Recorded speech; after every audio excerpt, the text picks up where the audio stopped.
Hey guys, this week I'm going to show you how I made this turkey mount. Stick around.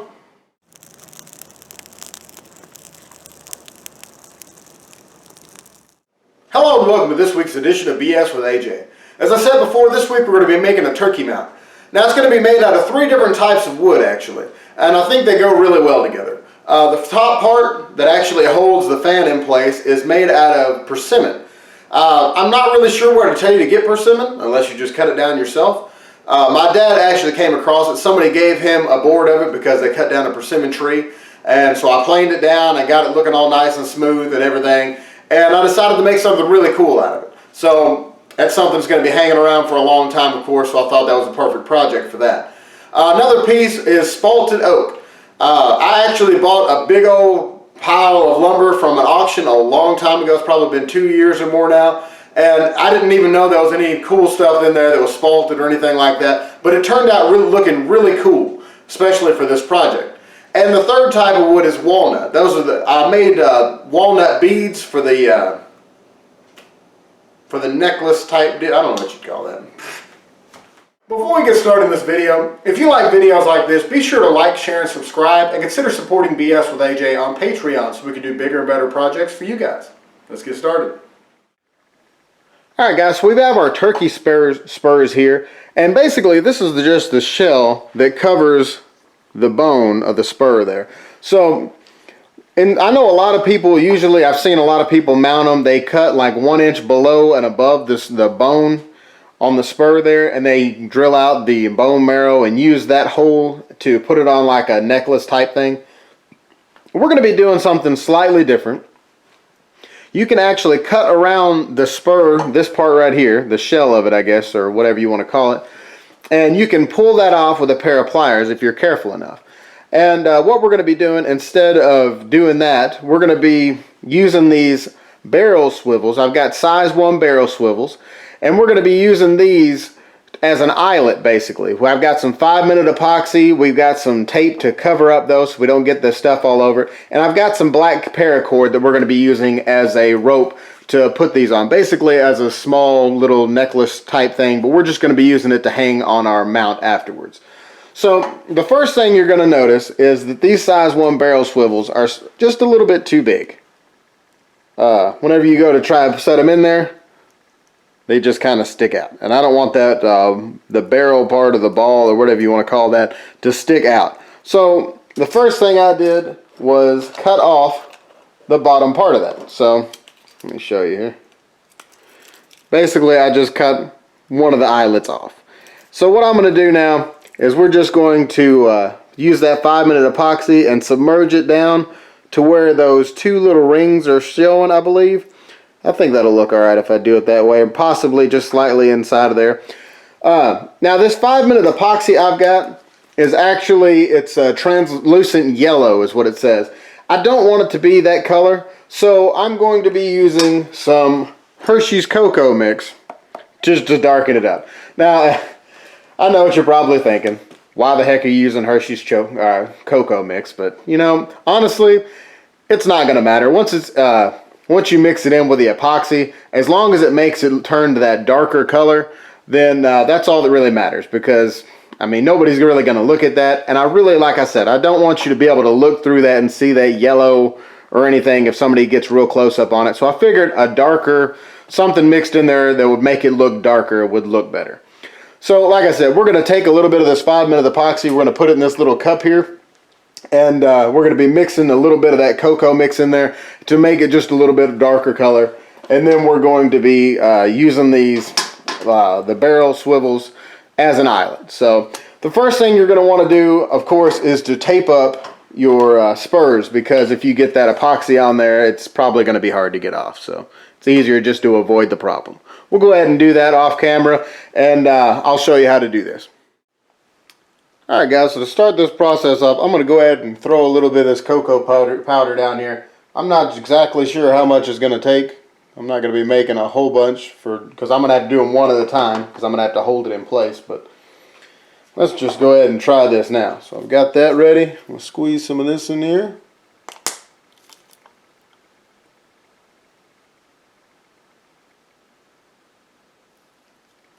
That should be more than enough. for one.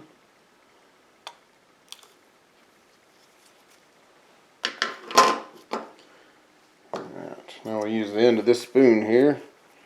Mix that all together. I think it got a little bit too much cocoa powder in there.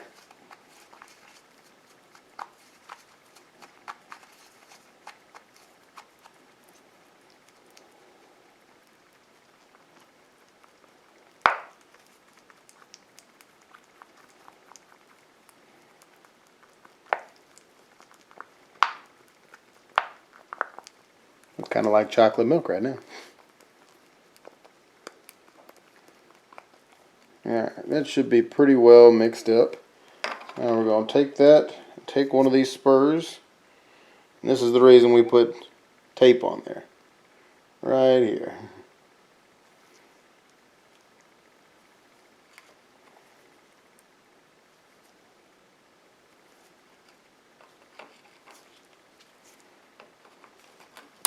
Alright, now we're going to quickly grab this swivel here and submerge it.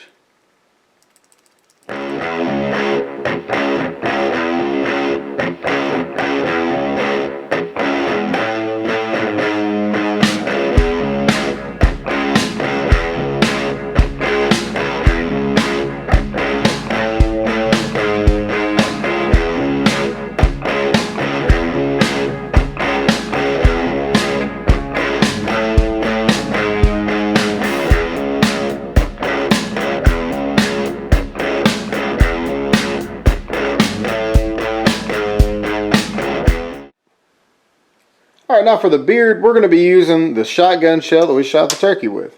So you can get you a razor knife, or I've got an X-Acto knife here that I use to clean up the tail feathers. So I'm going to use that. Just cut that plastic right off. Try and stay as close as you can to that brass. You don't want any of that green showing, or whatever color your shells are at least.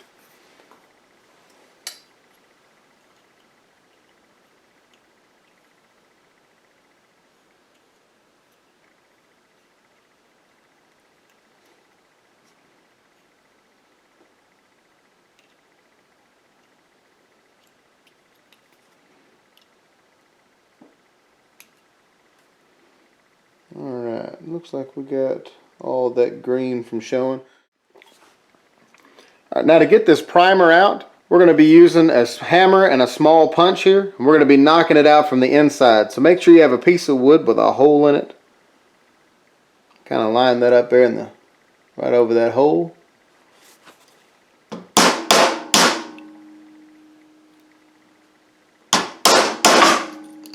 There it is. Alright, we got that out of there now. So now we have this hole that we can put our string through. Once we get our string set up in there, I'll probably use hot glue to glue the string in place, and then I'm going to fill it up once I put the beard in there. So we'll come back and do that here in just a little bit. Alright guys, we went ahead and cut us a piece of paracord quite a bit longer than we actually needed. We did that on purpose just because I wanted to make sure I had plenty. So what we're going to do is I folded it directly in half.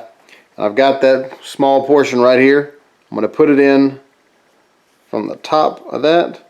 We'll start it with that, and then we're going to use our small punch that we had a while ago to finish pushing it through. Alright, and then we're going to pull it down to where it won't pull out on its own like that. Alright, now we have our hot glue gun warmed up and everything, so we're going to go ahead and put just a little bit in there to make sure this doesn't come out. Alright. Now, you can go ahead at this point and go ahead and set your beard in place wherever you want it, and you can fill it up with hot glue and just go ahead and let it set in there. So let's go ahead and do that now while we're at it here. So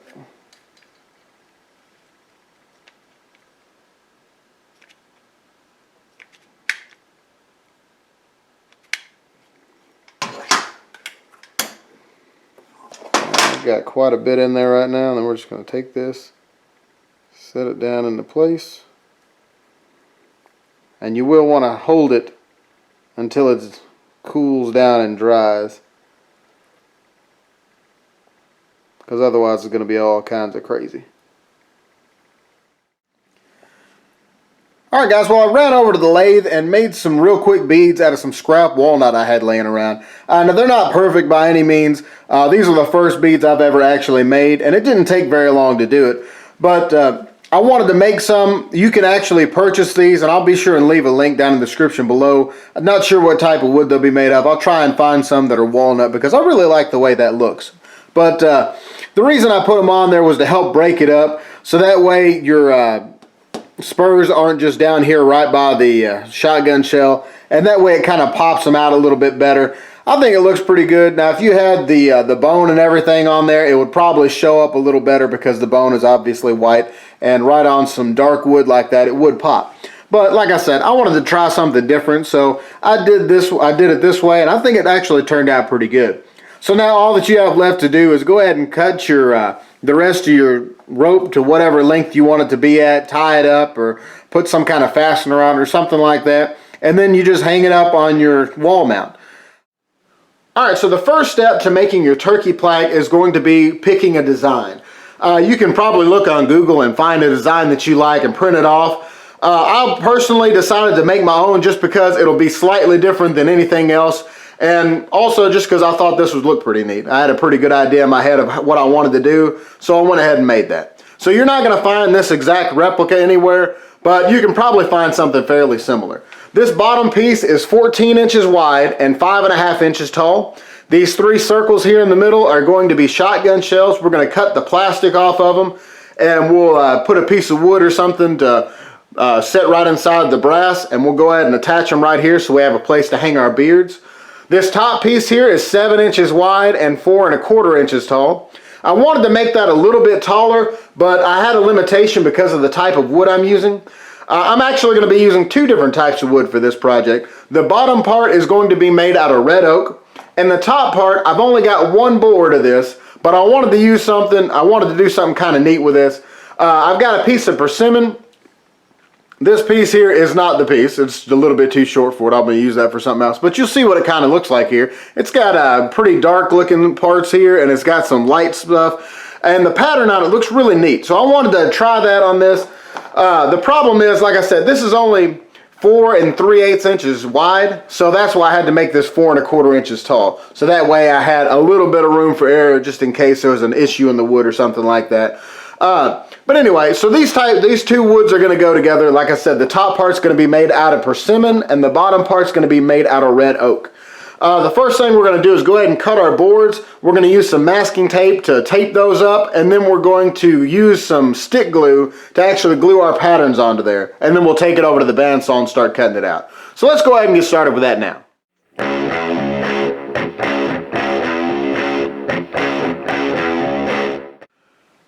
Alright guys, well here's our two pieces of wood we cut out for our pattern. The bottom part here is our oak. I don't know how well you can see it, but it's got some spalting up here in the top. It's also got a lot of wormholes and things like that. I think things like that gives wood character, and I like the way it looks, but everybody has their different opinions. If you want to use a nice quality piece of wood, then make sure and do that, of course. The top piece here is our persimmon. I've only got one board of this, so like I said, I wanted to use it on something pretty cool. I know this is going to be hanging on my wall forever now. This is the first turkey mount that I've done myself personally, so I wanted to make sure and do something pretty neat with it, and I thought this would be the perfect project for it. Also, the red oak has wormholes all in it, and so does the persimmon, so I feel like these two will look pretty good together. It's both got that kind of rough look to it. And anyway, so the first thing we're going to do now is we're going to take some masking tape, cover up these two pieces of wood here, and we're going to go ahead and use some stick glue to glue those patterns down. The reason we're using the masking tape is because if you just glue it straight to the wood, that paper is a little bit harder to get off, and sometimes you have to end up sanding it off, and you run a lot of sandpaper like that. But if you put tape on it, you can just peel it right off once you cut your pattern out, and you don't have any problem at all. So that's the reason I do that, but you can do it however you feel comfortable. So we're going to go ahead and start doing that now.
All right, guys, while we're waiting for that glue to dry, we're going to go ahead and take 3 of these shotgun shells and go ahead and cut the plastic off of them.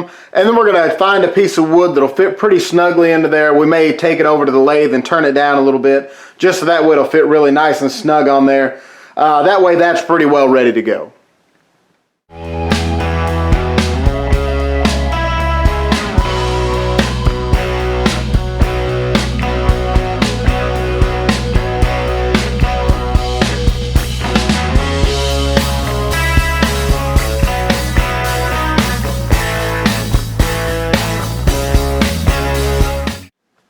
Alright guys, now that our glue's had time to dry, we're going to go ahead and cut these out using our bandsaw, get them pretty close to the line but not right on it, and then we're going to come back and sand it all nice and smooth.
Alright guys, so I went ahead and took a few pieces of scrap ash I had laying around and I went ahead and put them on the lathe and turned them down to where they'll fit nice and snug inside of these shells. I also went ahead and put a hole through each one of these, a real small hole. That way whenever we put a screw through there, it won't crack the wood.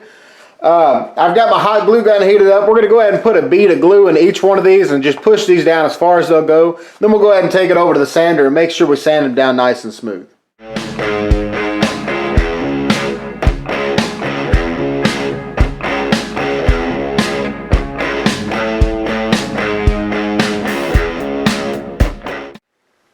Alright, so before we peel this paper off and start sanding everything down, we're going to go ahead and pre-drill all these holes here. There's 5 holes on the bottom piece and there's 2 holes on the top. On all the ones on the bottom piece we're going to drill all the way through because we're going to have screws coming all the way through that bottom piece. Like I said, on the top piece we only have 2 holes and we're only going to drill them about halfway through this material because this is the back piece that you're looking at. And you don't want to be able to see those screws. You don't want to see any holes like that or anything of that sort coming through the front side. So we're going to go ahead and drill them now.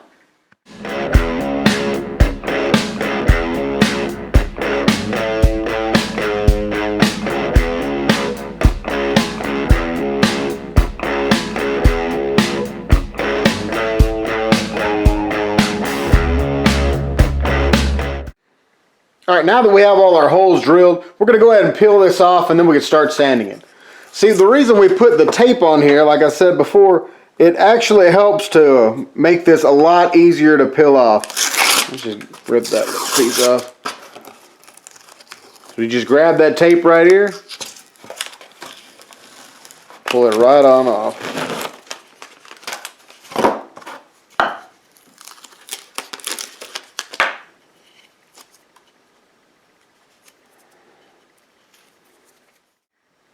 All right, now that we have all of our paper taken off and everything, we're going to go ahead and sand this a little bit off camera so that way you don't have to sit there and watch that. And then we're going to set up our router table.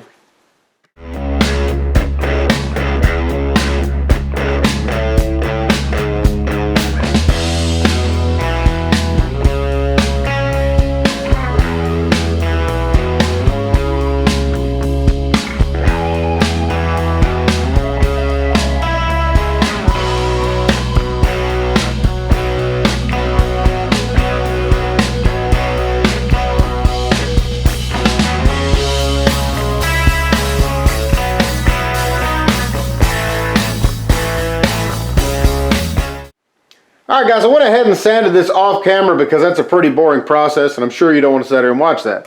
So now after that I went ahead and took this over to the drill press and drilled about a 1/4 inch deep hole on all those using a 3/8 inch drill bit, so that way we would countersink our screws so that way they'd be flush in here.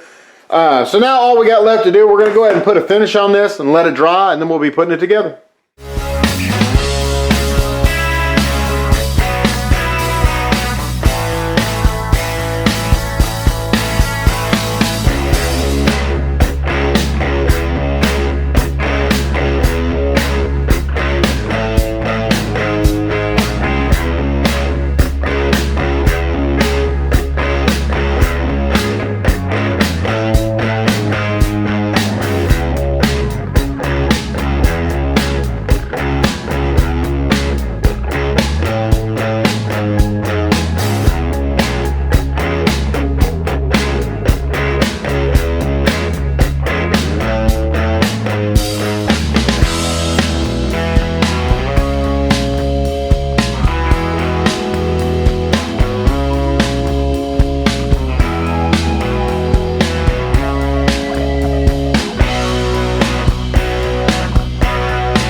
Alright, now that our finish has had time to dry, we're going to go ahead and start putting this together.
Alright guys, I've got my turkey tail here ready to go. I use the Bondo method to get mine done quicker. You can do it however you feel comfortable doing. The main thing you want to do whenever you're doing your turkey tail is to make sure that you get off all the fat and all the meat. So however you end up doing that, make sure you do a really good job of that because you don't want that to start rotting or anything like that. Anyway, so the way we're going to attach this is we're going to take some hot glue and we're going to put a big glob here on the turkey tail. And as you see here, I've got it kind of hanging off just a little bit on this table. And then we're going to take our plaque and just kind of set it right on that hot glue to set it right in place. We're going to have to do it kind of by eye. And then after that glue sets up, we're going to go ahead and put a screw from the back side into our top plate here, just to make sure that it's not going to go anywhere.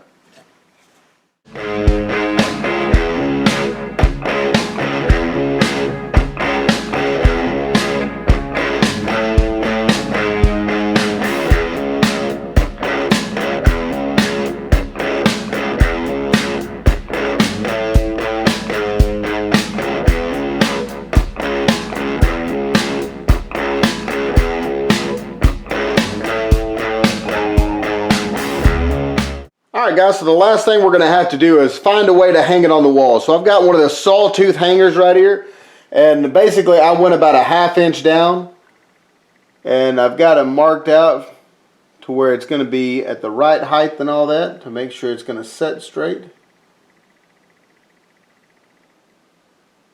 somewhere pretty close to that. And all we do is nail these two little nails into here, and we're ready to go.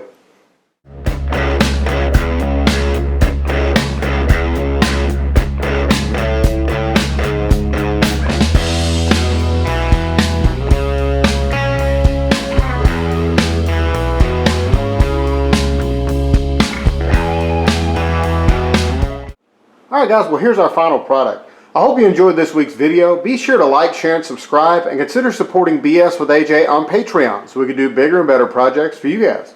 And I'll see you next week.